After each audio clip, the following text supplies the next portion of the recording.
Day zero is the moment before company formation, when a founder decides to take the plunge, follow their dream, and commit to pursuing their vision of change. On day zero, you'll hear founders tell their story. From the initial idea, through reactions by critics and skeptics, setbacks and successes, we'll cover it all. Behind every company is a founder with ambition, goals, dreams, and wisdom to be shared. Let's explore them together. Hi, I'm Rishi Sikka, one of the hosts for the Day Zero podcast, and I am so thrilled today to be interviewing one of my favorite people in the world, my brother, Naveen Sikka, who is the CEO and co-founder of TerViva. And Naveen, just so excited to have you here today. It's just making me beam on my face. Thank you so much. It's great to be here, and congratulations for being elected the new Prime Minister of the United Kingdom. Oh, that's the other Rishi. That's the other Rishi. But now my name and my first name will be known, and folks will know. I now know two high-achieving Rishis in my life. Well, that's really kind. For our viewers, he is my younger brother, but in many ways more accomplished, certainly more gifted. So thanks again, Naveen. You know, I think folks are going to probably be asking at the start, why are you coming to speak on a healthcare podcast? TerViva is a food company. Why is that the case? And, I know the area of food as medicine is very hot, very topical right now. But, I was kind of going through some notes, and it's actually a really old concept. With that, just sort of let's set the table a little bit and tell us about what TerViva does. Food is medicine. Food has always been medicine, right? If you think about the ancient times and Ayurvedic medicine and Chinese Eastern medicine, people ate things or utilized plants to help heal them. And in fact, the tree that TerViva works with, it's called the Pongamia tree, has its roots in Eastern medicine, in Ayurvedic medicine. This is a tree that produces beans. It's in the legume family, so the same family as soybeans, broad genetic family as soybeans. It's been around for millennia. It's written up in the Ayurvedic texts because the beans had medicinal value. What TerViva is doing is taking this beautiful tree that grows really well on poor quality land, and we're doing two things. One is that we're stabilizing the yields of this tree. It does grow well on poor quality land, but it yields erratically, like a lot of crops that are of this sort of nature, not fully domesticated. The other thing we're doing is we're taking the niche uses of the beans for medicine, and we're upgrading into broader market usage of these beans. So today we use agriculture not just for food, but also for feed and for energy, for fuel. And so we're basically taking the Pongamia tree and taking it from its niche medicinal uses and bringing it into all of those markets. So a difficult thing to do to bring a new crop to the world, but I think a necessary thing given where we are with our food system today. Yeah, that is a great overview and just sort of setting the frame for our conversation. Like me, you're a very mission-driven leader. And I think when I've seen you speak just personally and in public, and when I've gone on your website, that aspect of what you're trying to do from a mission perspective really pervades. I was wondering if you could just talk just a little bit about that aspect of mission for you and the company, and how you see something even bigger that you're trying and aspiring to.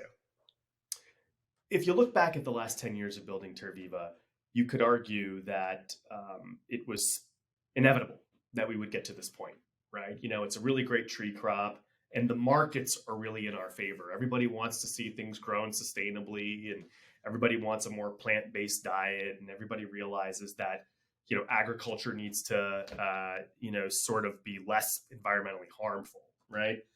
And when we started this, none of those things were true. We started the company on the basic premise that it would be good to try to achieve some of these outcomes. And if we didn't make it, it would be okay just for trying. I think you get kind of halfway through the journey, 5 years in, and you start to realize that, it becomes all about the mission at that point as you start to have success. And you realize that if you don't focus even more on the mission, you might take an alternative pathway to growing your company that is not in service of the mission. And we see this a lot of times with companies. They get to commercial frontiers and they have to abandon some aspect of their mission to achieve commercial outcomes. we've been fortunate to be able to continue to build this idea of, truly regenerative food production on degraded land in poor communities throughout our whole journey. So it's not easy to stay on mission. I think we started because it was easy. It's always easy to start with a mission. I think it's hard to stay on mission. And I feel, really fortunate that a lot of circumstances have aligned to let us do that. When you were a kid, I remember when we'd go back and visit family in India and they'd ask you, what were you going to be when you grew up? You would always joke, I'm going to become a farmer. You used to actually say it in Hindi. You ever look back on that moment as you were just either a smart aleck kid, or you were just maybe prescient in some respect, and your connection to the earth now.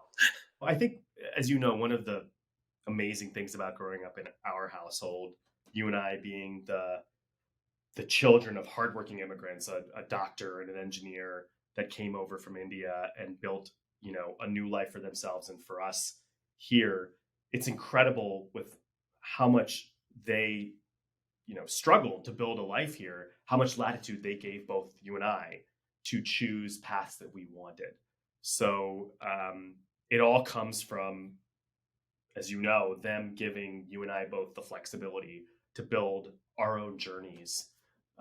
And yeah, I mean, I don't think I ever really saw myself in the spot I am now, but I always felt supported by our parents and by you to pick the pathway that felt best for me.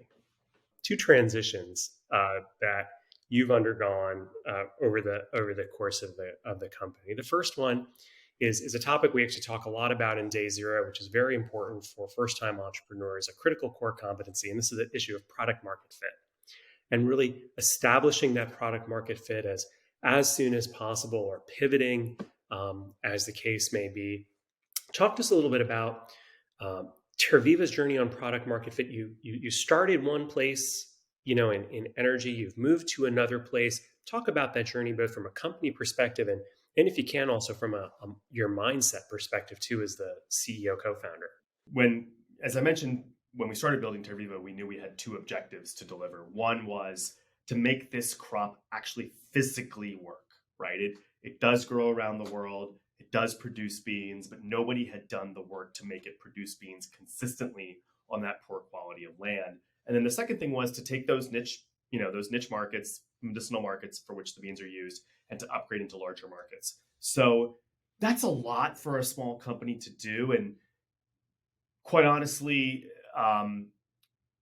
it wasn't clear we could raise the kind of money we needed right off the bat to do that. I think now there's so much interest in capital in these kinds of businesses. But when we started in 2010, it wasn't that clear that capital could form for a business like this. So we chose to focus on the first one, right? Which was the plant breeding, plant genetics part of the business.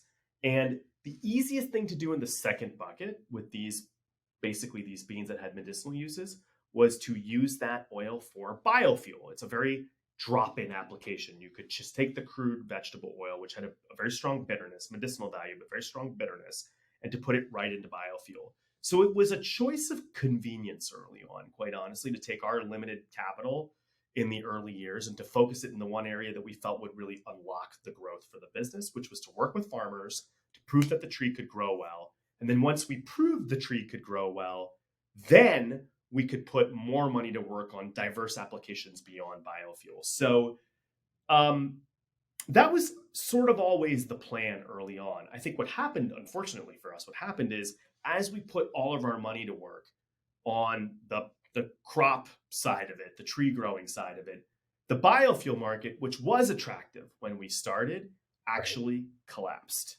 So we had a dilemma at that point, which was, what do we do? Nobody really wants to buy our biofuel per se, and it's not very profitable now to do so because the pricing has collapsed. And so we were fortunate, this is around 2015, 2016, that there was a new movement in this whole plant-based food space. This is the early days of companies like Impossible Foods and Beyond Meat. In fact, it was one of our investors, who's now our board chair, Ron Edwards, who was in the founding team of a pet food company named Blue Buffalo. It's a pretty well-known brand of pet food, and he was an investor in TerViva. And he told me that historically an ingredient called yellow pea which was used for dog food, was now they were competing for supply for yellow pea with food companies. And he was the one who came to me and he said, you ought to think about trying to see if you could make Pongamia beans into food. And I didn't think it was really possible. I mean, I was sort of worried about this because these beans have been around for millennia, and sure, we could use it for biofuel, maybe even for livestock feed, but could we take it all the way to food? Why wouldn't somebody have done this before us if it was possible?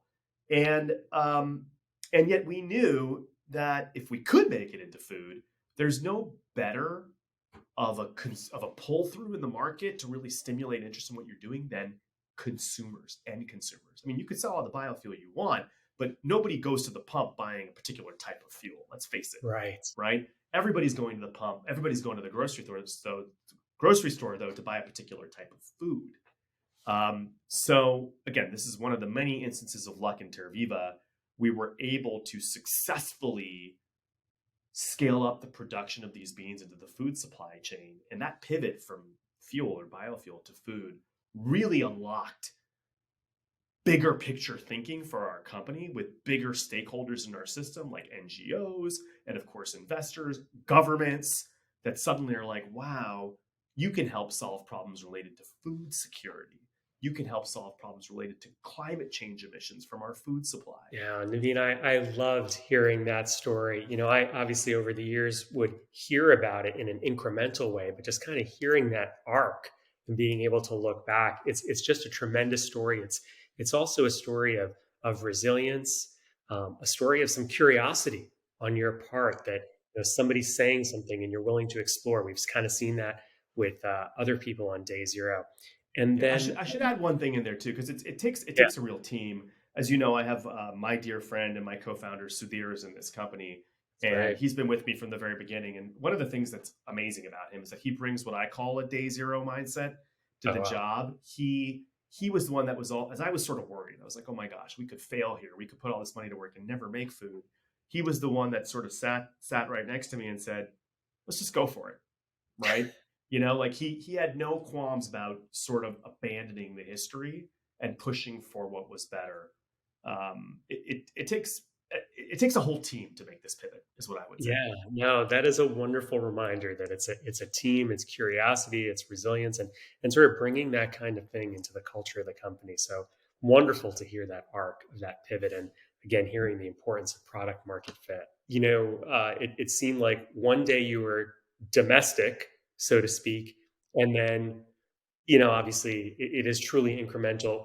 You have become a global company. And I think that's something that both from a market and supply chain standpoint, many entrepreneurs and many of the folks who watch Day Zero aspire to. Tell us a little bit about that, from going from US centric thinking to becoming truly a global company now. Let me take a step back and come back to the mission here. And actually pull together to your initial quote about food as medicine. So there have been amazing things that have happened with our food system in the last 50, 60 years, and there have been things that have been not so great about it, right?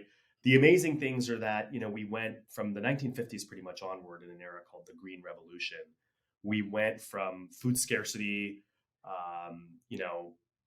basically an inability to feed the world to actually being able to feed the world. The other thing that's happened, though, as a result of concentrating down our ag system, a negative consequence, besides the lack of biological diversity, is we've had nutritional issues. Right.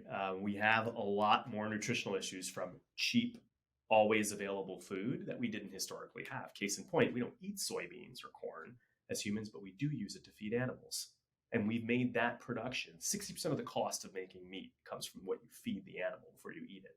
You lower those costs, you lower the cost of the meat, feed them in confined operations, you get really cheap meat. So once we sort of broke through on being able to make food, right, we have this crop. One of the interesting things about Pongamia is that it grows on land where soybeans don't grow, right? It grows in a totally different type of footprint, but we produce similar types of outputs. So if you're thinking about sort of continuing the good legacy of agriculture, where you make a lot of food everywhere and for cheap, but you want to solve the issues of high concentration of supply in a few parts of the world and nutritional issues, you got to think about farming it differently. So in the US, we farm in a monoculture format. We farm literally 100,000 acres of corn and 100,000 acres of soybeans, all in singular blocks, basically, right? When you go to other places in the world, like Africa, like India, when you're working on 100,000 acres, you're literally working with 100,000 people, right? It's highly fragmented, right? Highly fragmented. One family works 1 acre or 2 acres, right? That system of farming is called agroforestry, and it's a more diverse system of farming. You're doing multiple things on the field. You're growing dal, you're growing corn, you're growing grass, you're growing tree crops, right? And so the moment we figured out that we could make food, we had a choice. Were we gonna farm it in that old monoculture style, right? All these things on 1 acre, or are we gonna try to take it somewhere where we knew it could really help unlock regionalized supply, right? Something that we know needs to change, and help support a more diversified cropping system.